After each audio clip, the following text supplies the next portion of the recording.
গুজরাটে বন্যপ্রাণী উদ্ধার এবং পুনর্বাসন সংরক্ষণ কেন্দ্র ভান্তারার উদ্বোধন করলেন প্রধানমন্ত্রী নরেন্দ্র মোদী। একদম কাছ থেকে দেখলেন দেশ বিদেশ থেকে উদ্ধার করে আনা বন্যপ্রাণীদের। কখনো তাকে দেখা গেল সিংহ শাবকদের দুধ খাওয়াতে, কখনো আবার তিনি পশুদের স্বাস্থ্য পরীক্ষা কিভাবে হয় তা দেখলেন।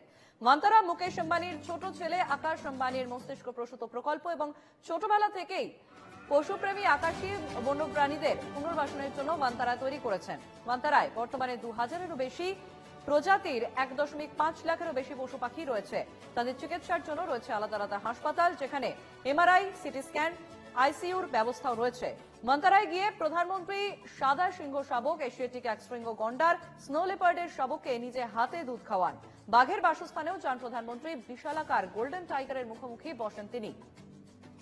ওকাপিতেও যান প্রধানমন্ত্রী এবং সেখানে তিনি শিম্পাঞ্জিকে কোলে নেন। ভান্তারার এই উদ্যোগকে সাধুবাদ জানান তিনি এবং বন্যপ্রাণীদের এমন যত্ন সহকারে আশ্রয় দেওয়া এবং তাদের এত কাছ থেকে দেখার সুযোগ পেয়ে আপ্লুত প্রধানমন্ত্রী।